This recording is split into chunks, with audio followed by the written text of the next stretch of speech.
That's pretty much exactly what you want to do. We'll see. What's what we learn about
from the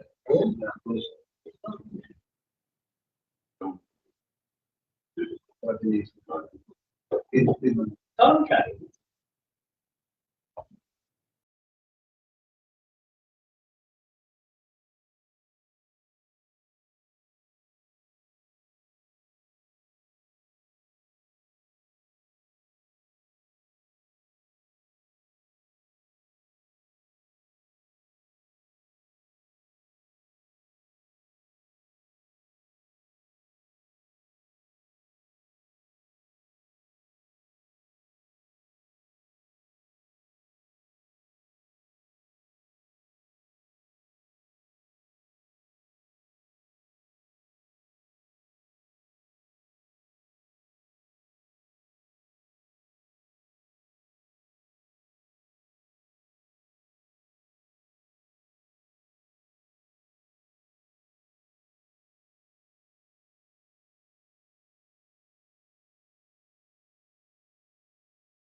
going to be more focused on recruitment opportunities that we have available, and just giving you some better insight to what do you need to consider, how do you need to prepare yourself to be able to look at grads and take the last step.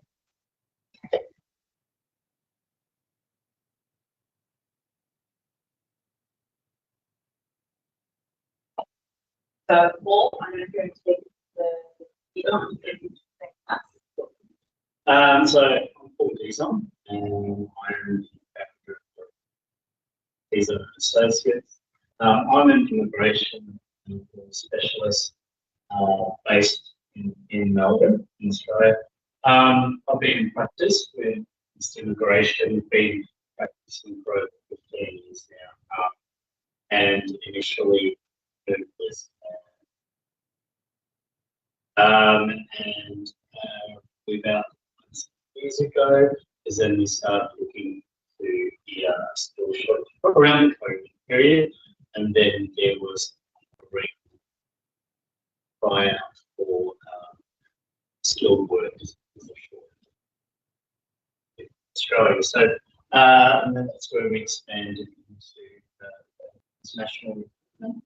And so we today are a firm that combines both the Australian immigration and international recruitment as what we speak and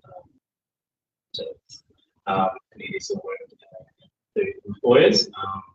We present this as a solution for this of obtaining international. We set up here 2 years ago in South Africa. I've never been to South Africa, never was on the doing, but I'm not particularly Cape Town. So, so Cape Town is very familiar with the culture, the people, very much. So, what is a familiarity and very deep here. So, we do have a team here. And yeah, this is an Australian extension. Sorry, it's an South African extension of the Australian team. And so we want to focus here as well. And everyone who comes from parts of the world, from their home country, all the way after them, even after that.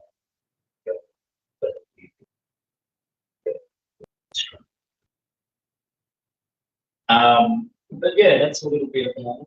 Yeah. So with this specific roles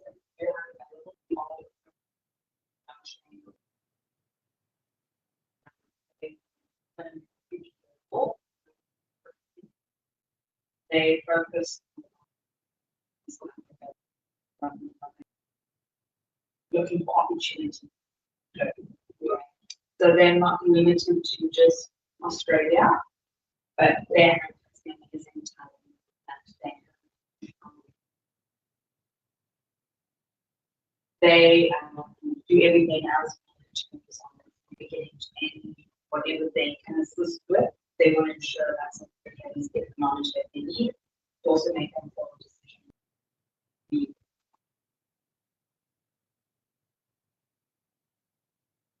So, agenda for this thing. The reason why we're here is discussing that insight to where the demands, why people looking for Australia, what is happening in Australia, so that you can have an understanding. Is there immediate gross really good in that? And what is happening? Right? We are going to be touching on employers, some of the positions that they have available. We're going to be touching on what it is they're offering, how the recruitment process looks like, as well as their expectations and do focus on. We are going to be touching on English, which I'm pretty sure you guys know is what is everyone talks English test. So we want to clarify what those tests and tests and tests are, so that you know okay, where do we start. And then ultimately at the end, we would like you guys to be here knowing that you have better insight in this. We want to ensure that when you walk up office, you know,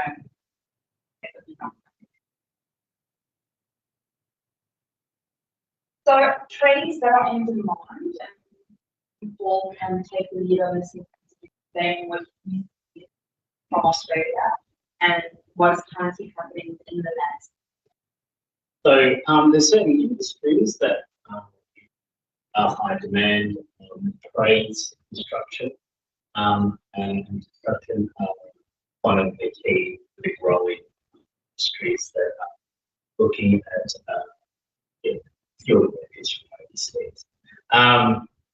And this is a nationwide situation, and so particularly the regional areas. And we do have a team in Australia focused on trades employers, and so statistically there's a growing interest in getting international or other countries international workers, and there's a lot of education around that, a lot of incentives.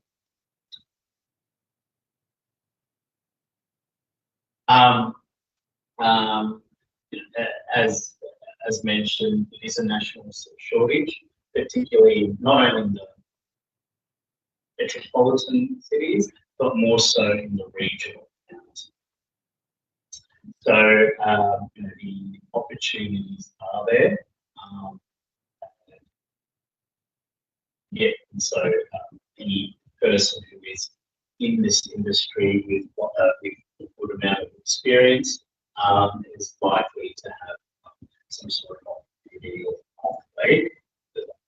I think trades are sometimes or traditionally they may be underestimated a little bit, but they're actually a very good skill and important.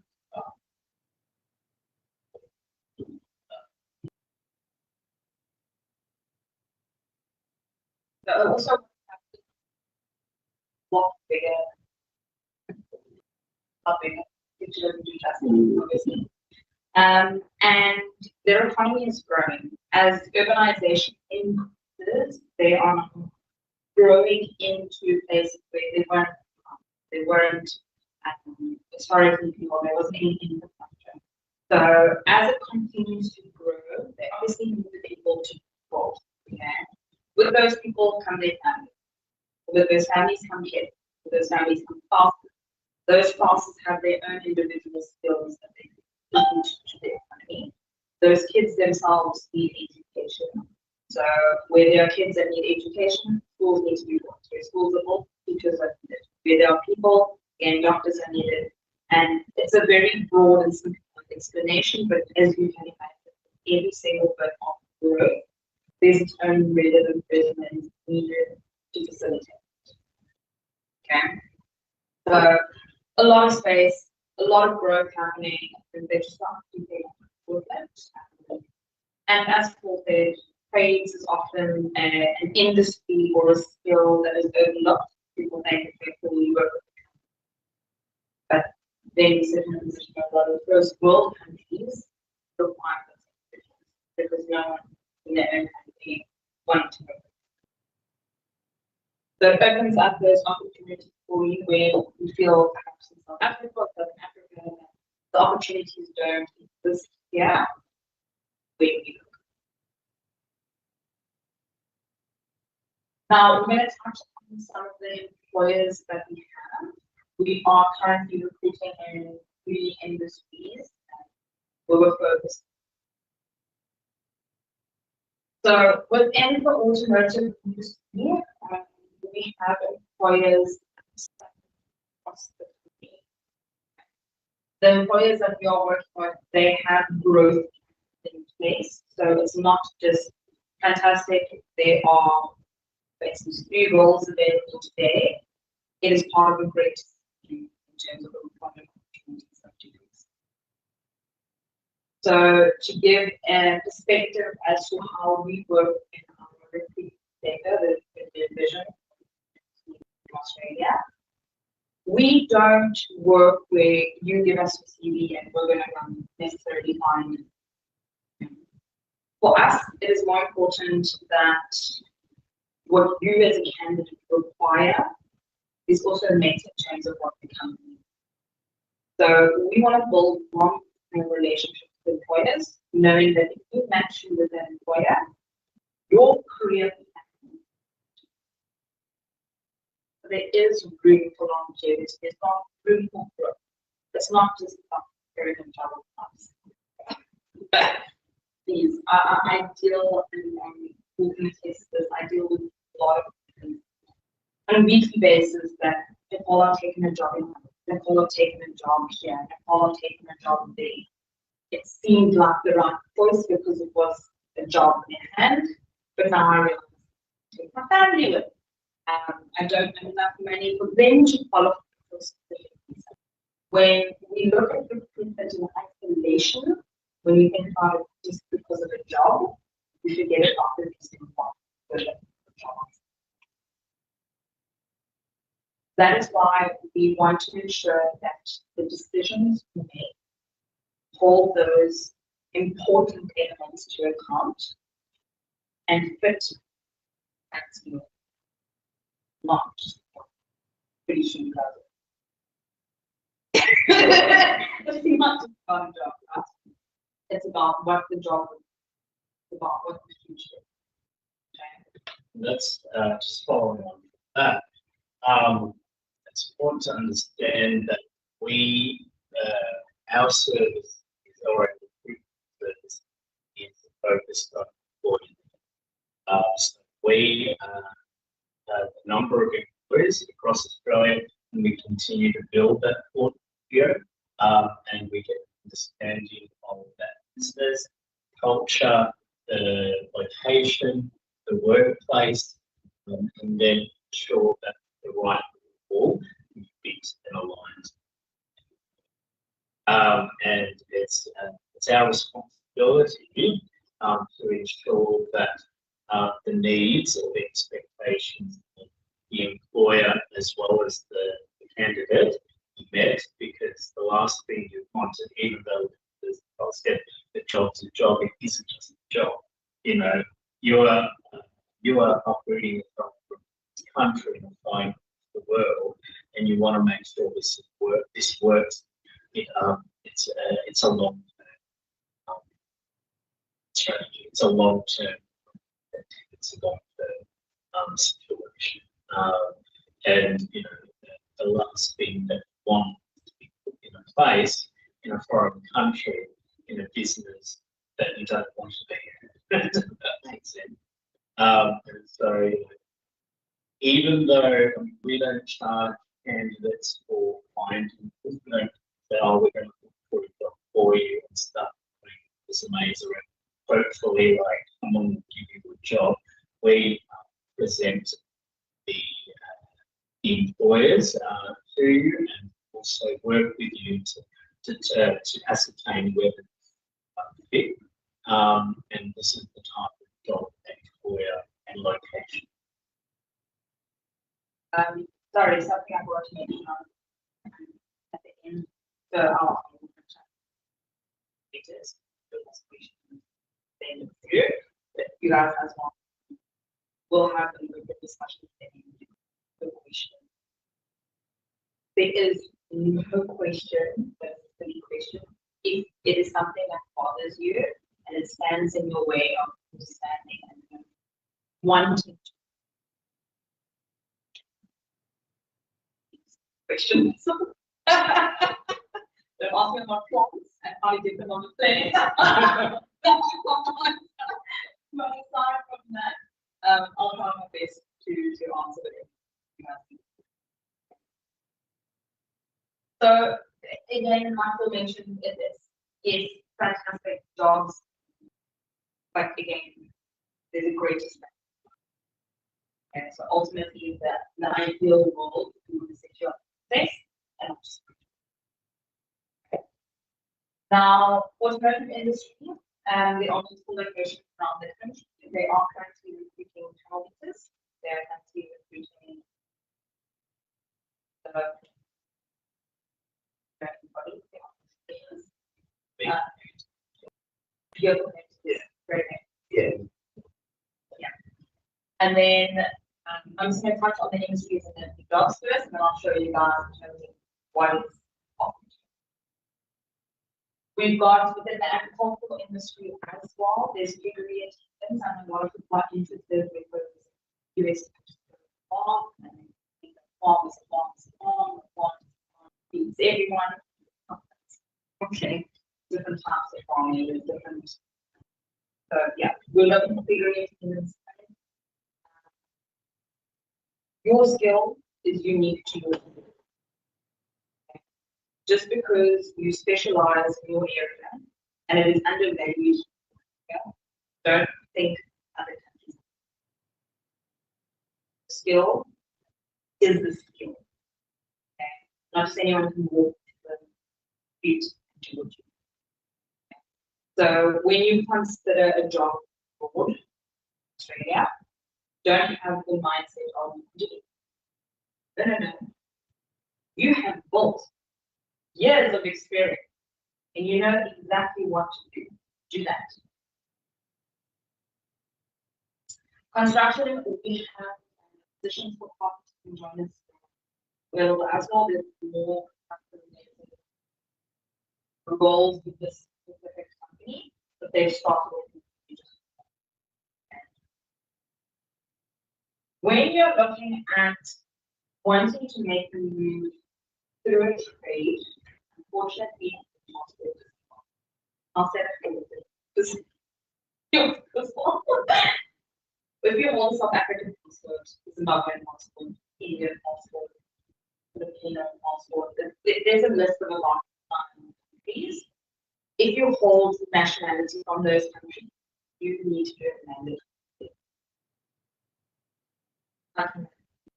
But essentially what a skill assessment is to verify that you hold your.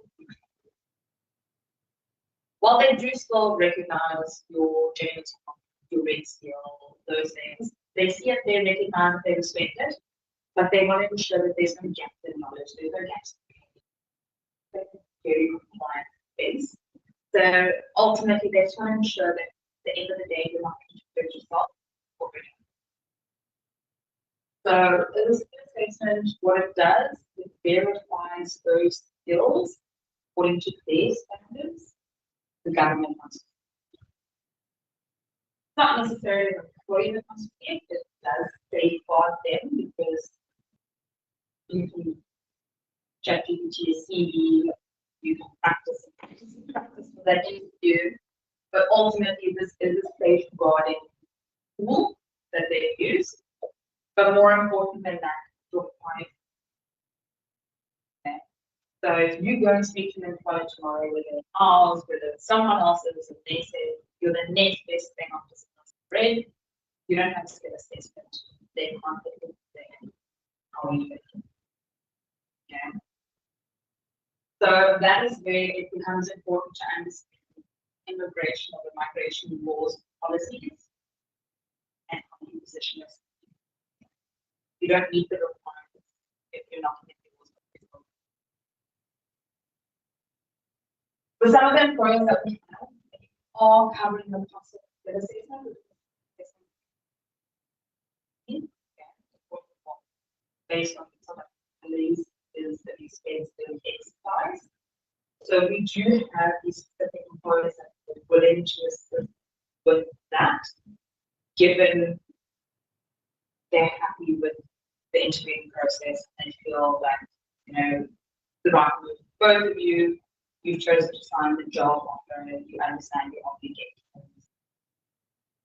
Okay. This, however, isn't always. There are a lot of companies that want to have this illustration in hand. They are covering a one-way flight. So most of the employers that we work with, so Paul has a very good understanding of Africa and a lot of the candidates that we've worked with in the past. And at the end of the day, he represents South African branch when dealing with employers.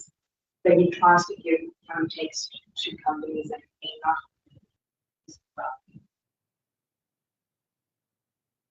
So these things exist because we fought for it. They exist because we can say, listen, someone earning X amount, whether they're big, feel, whatever, that's unlikely. Are you really going to forego a really good candidate because they can? So this isn't necessarily the norm because sponsorship does not mean sponsorship means support. So they're supporting you with the job offer so that you can work. They are a system of one-way flights, so they obviously want you to come there, they want you to work, they want you to stay working there. For them, they are recruiting you with the hopes that you will stay and work as long as possible. Hence, no return flights. And then a lot of employers will, in most places, when I speak now, I often speak about the employers that do this. Again, not the norm, just know that when we deal with. They will listen to your combination. Be it for the first 2 weeks, first month, at a subsidized rate, whatever the case is. Again, looking, this is the scenario. Imagine someone coming in, having documentation for rent, provide support so that this person can settle in and start in the good. Imagine getting there and figuring everything out on top of. So it's a lot more interesting. I just want to reiterate employer benefits. These aren't necessarily mandatory or legal obligations that an employer has to pay for you. These are negotiated by our team and endorsed by myself. Myself being because of the team here, I've been here, I understand what the culture and situation. And I advocate for that support to be provided to people from countries or regions. That's not to say that employers will just open up and not just give everyone these benefits. They have to be convinced that you are a genuine, committed, and skilled person. That is worth then allowing you the opportunity and covering that opportunity for you because they believe that you have been able to demonstrate that you have that skill and they're willing to give you. There's a real value in Australia. That one of the Australian values is everyone should be given fair. And so it doesn't mean that they're entitled or they must be given something because they deserve it. Everyone deserves an opportunity, so they're going to give you that opportunity. So prior to the point of a job offer, there are certain legal obligations. The job offer, they have to do certain things with the government prior to being able to lodge your opportunities. So there are certain obligations for them that they have to pay for. They need to go through legal processes of obtaining a license, proving that they're taxpayers, they're going to exploit you, they genuinely need your skill, and those are things that they are financially responsible.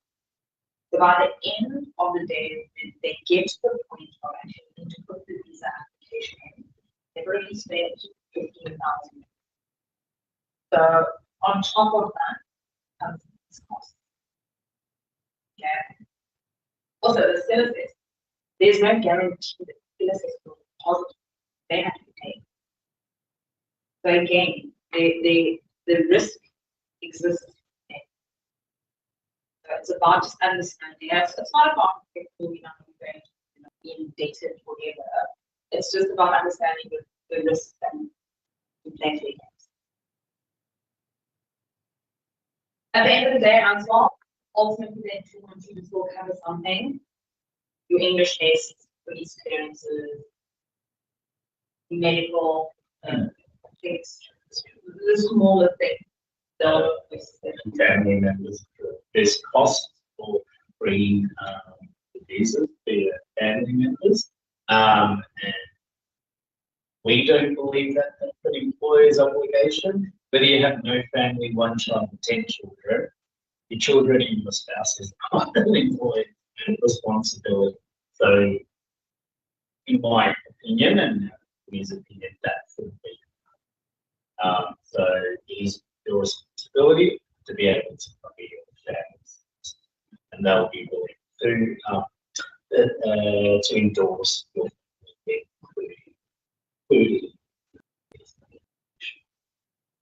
Nothing about Australia is it is a very family oriented country. So unlike other countries where you need to be able to earn certain threshold to tax your family with allowances, as long as the employer is going to enforce the fact that your family is pretty much, they can be included on the visa, your spouse, your wife, working rights, your children on campus, food and problems.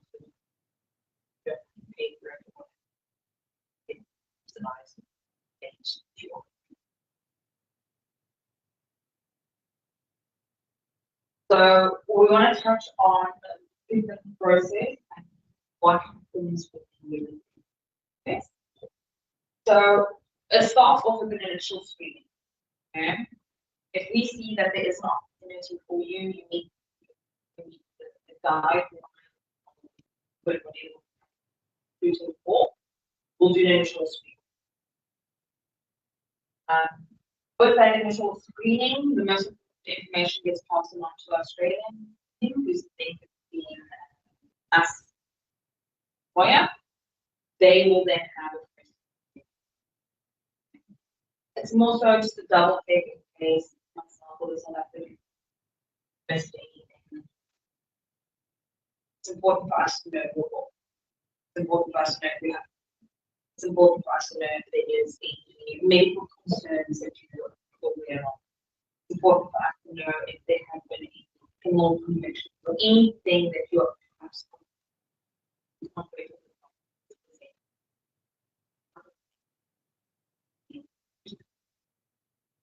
so then when you pass on to the South Australian team, part of that interview will also be questions around technical.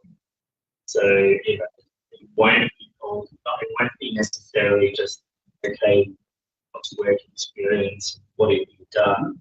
Our team has technical questions for you to really test as to whether you can apply technical knowledge to and I do hear my team as I'm talking about needs and teams and sorts of things, and I'm like, I have no idea. You should have. And so things like how do you put this together, or what's the safety aspects around it. Safety is a huge liability in Australia. You really need to focus on safety. Any question that you answer has to prioritize the safety. And then so that's part of our internal screening process and interview process, and then you put forward the recommendations for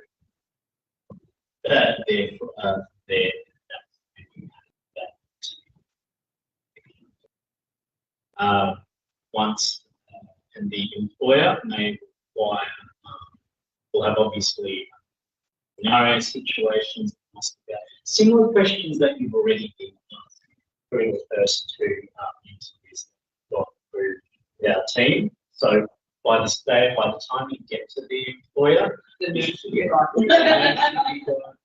an idea of the context of the questions that you get. Research the employer too when you find out who that employer is. It's nice to know that you're interested in and who they are and where they're, what location they're in. The other thing that's very impressive for employers is presenting evidence.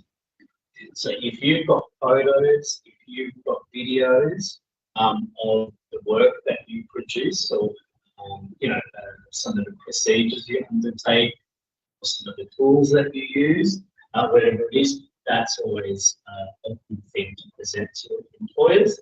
We have welders who show their different welds, the cleaners, precision around it, and that's, sometimes it's not what you say. Because people in trades, if you're talking during, it means you're not working. So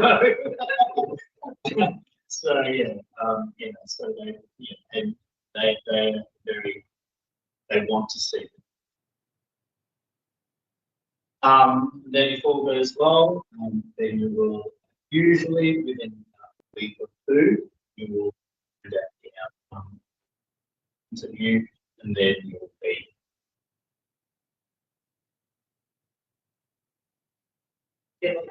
here. If it doesn't go that way, then we'll still get feedback. Okay? We'll tell you, look, the company has said this, it should not like it, what are we going to do? Okay. In that case, go back to the, we'll explain this is something we want to undertake independently. We want to try.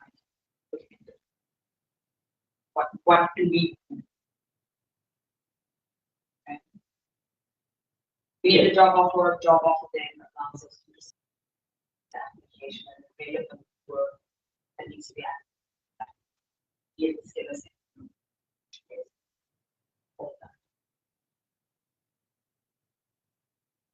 now, your pathway options is something that I just want to talk about because we want to show that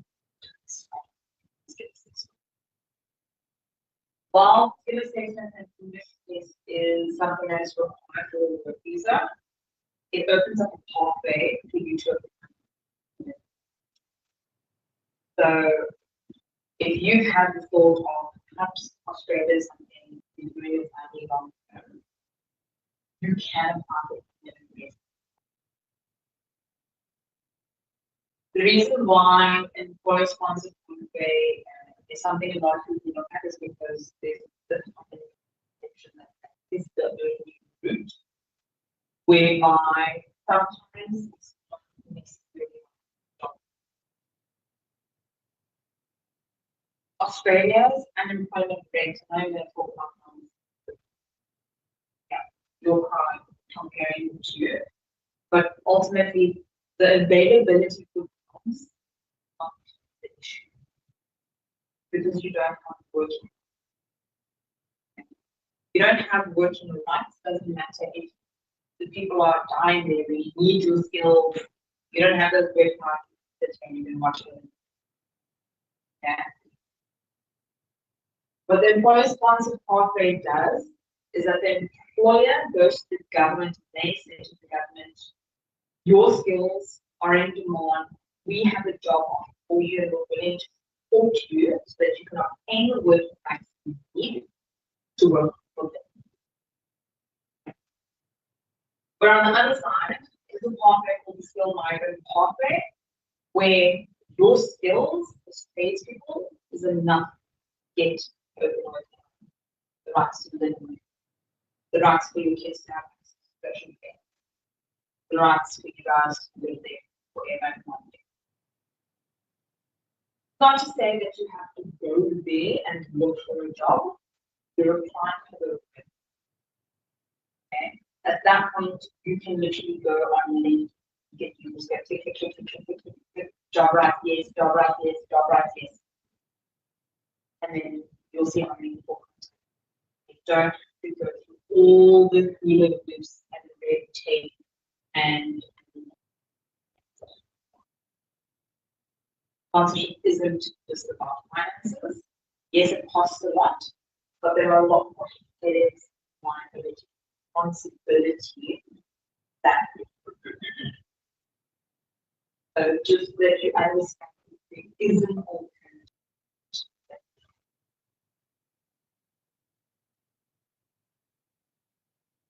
Now, timeline.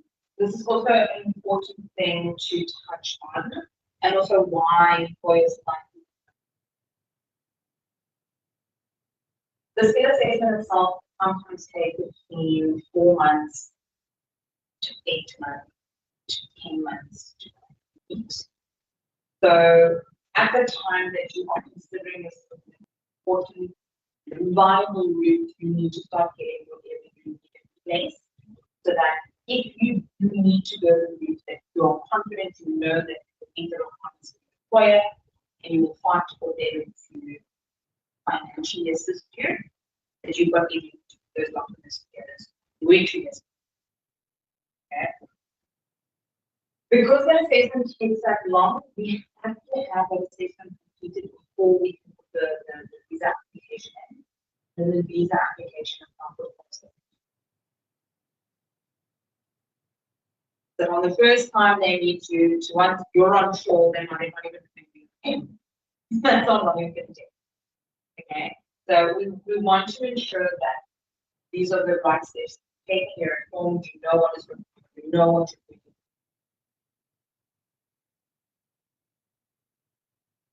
Ask the question is need to ask now. The job offer stage. The questions. The English piece. A lot of people think this is where I start. Let me go fork out the money to go write 6,000 Rand test, and I'll get a job. Don't start. That's not where it starts. It is an element, is a requirement of the visa, but an employer is not going to say, do you have an interest in this? Sorry, wasting time. Something that can be done really. Then, one of the little line exemptions may apply. You may be exempt. Don't go in 6,000 tests before asking, I'm not exempt. If I am exempt, what do I need to prove that I'm exempt? Don't just run in first and just something once in Australia, they have to do it.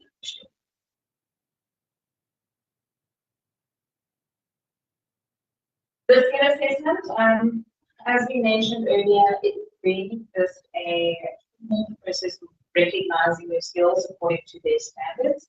It's safeguarding them to show that you do meet those requirements. You've got the relevant skills. What happens through the skill assessment process is that you will end up with an Australian trade certificate. So you will have the certificate, which just like your red skill.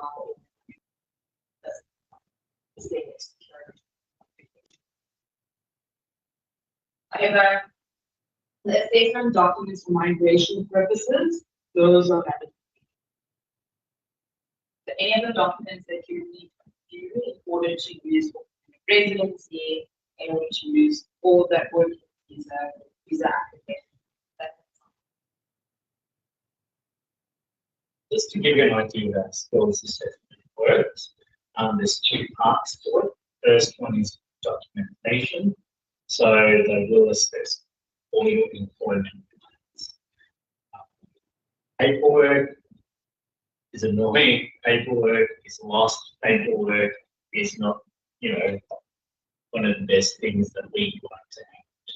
But it's important that you have paperwork because that's the only evidence that the department or the assessment body can rely on. So unfortunately, if you don't have the paperwork, as good as you are and as committed as you are, we can't help. Because it's not up to us to pass you. It's not up to the employer to decide that you're coming. It's up to the government to issue you the visa to work. And in order to do that, you need. While struggling to find or provide paperwork, let us know beforehand. Not don't get the job or don't say you have it, or don't tell us first. I can't find the paper or I have limited paper. There may be ways in which we can gather other bits of evidence to be able to prove that you can do. And after the paperwork part, the second part is the technical interview with an official Australian assessor, and they will do an online interview and testing that technical. It's not really a test; it's kind of an evaluation. Yeah, your knowledge and skills. Yeah. So that's what's important.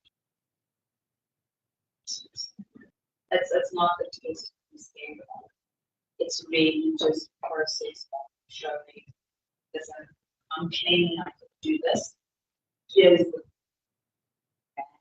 once they've evaluated that proof, they will then ask, okay, so you say you.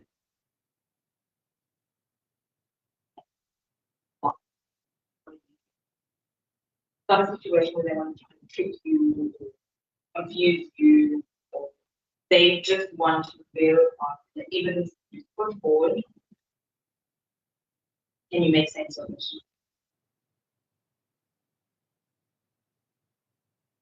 So ultimately, next steps, okay? Understand. It's not just the job. You want the job off. You've got kids. Do you want them to fall here? Do you want them to fall into? Do you want other opportunities for them? Do you understand what they're doing? Have you openly spoken for easy to actions? What I often do is I tell people, look, if you've got questions, have a consultation with me, have a consultation with your wife who's present, or your partner is present, ask the question. Again, job on point is not point, you learn that. Oh, on the ground is very good. And the wife comes there. I didn't even know you were considering Australia. And then we go back to the The other thing is employers don't know about it. Do not bring visa questions and ask them at the job interview. The employer wants to know your skill, your motivation, and fit. Our team, they expect our team to know, explain the visa stuff. So that's also. Yeah. So if you are focused on the job, you know after the job is permanent reason, you know after permanent reason, you want an Australian, ask, okay, cool, this is what I'm focusing on now. What's the next step? What's the next step? How do I mitigate risk? You are as important as the employer.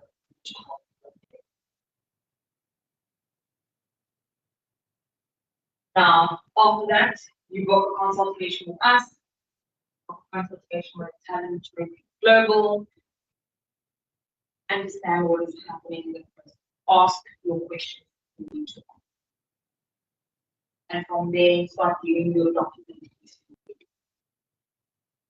If you know that there is no way, fortunately, in God's green earth, that you can come up with plans to do this case, prepare yourself to be the best candidate that deserves that advantage. Fight for it. Prepare yourself in every way. Okay.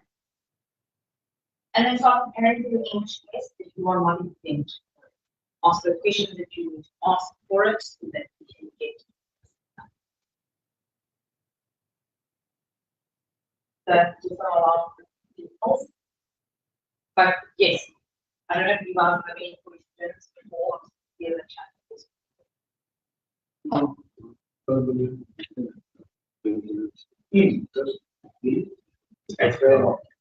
So, Australia's visa system allows all family members, being your spouse, partner, children, to be included in this.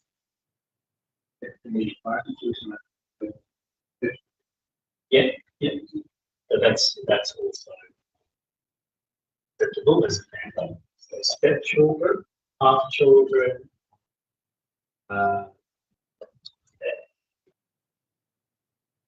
acceptable. Children who are to the age of 3, as long as they're still suspended, will also be included.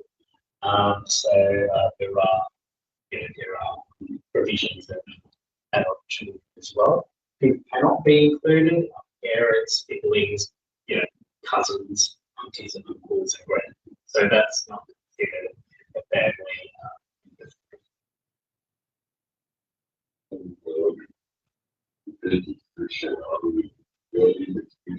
Yeah, no, that's a good question. So, age restriction for the temporary work visa, there's no age limit.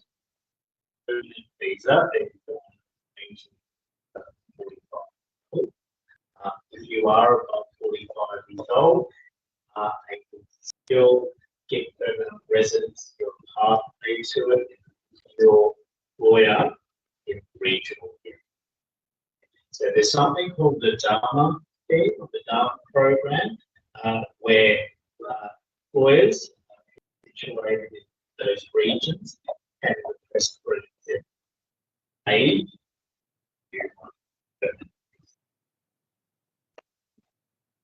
So a lot of our employers are also based in regional areas, but just be mindful that that's not available for places like cities like Melbourne, Brisbane. You are looking at regional towns or the states such as Western Australia, Northern Territory, those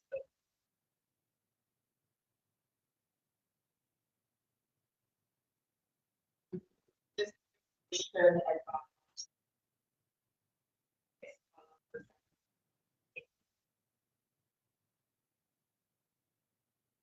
all the Yeah.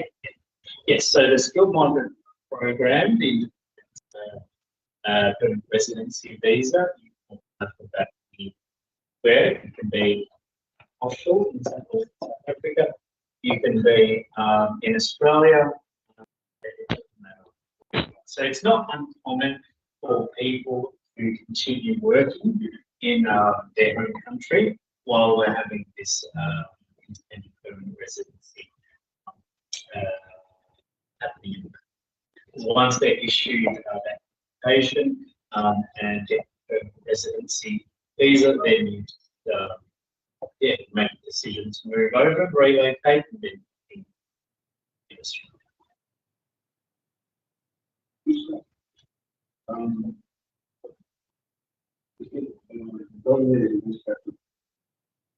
The age, yeah.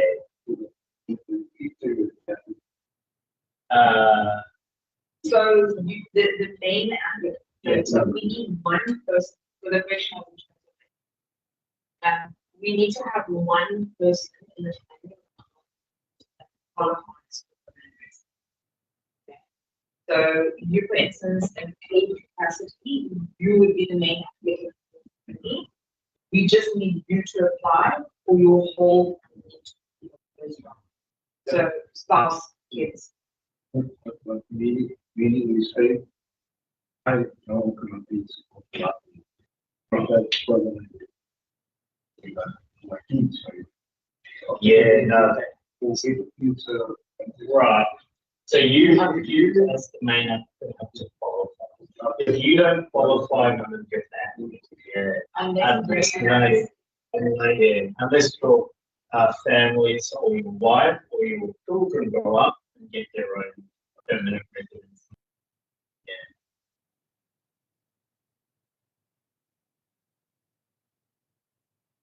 questions?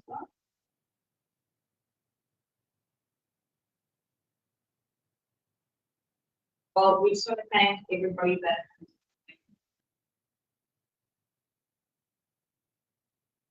Yeah, found the information valuable. What the next steps would be is if you haven't provided us with your resume, please make sure the detailed resume, please make sure it's updated. We have received resumes where it's like they've been, if people been working, you know, up to 2005. It's a long time. Yeah, make sure it's updated. Make sure it's detailed as well, and highlight your specific skills or specialization.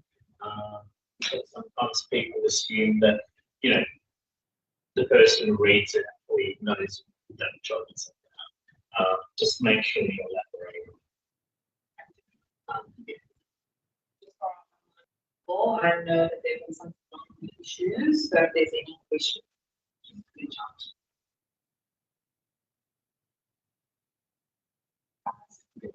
Thank you very much. Thank you for coming in. Thank you. Yes. Thank you. Again, please.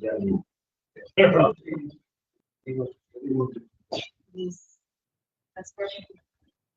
Do you have any questions? Any information?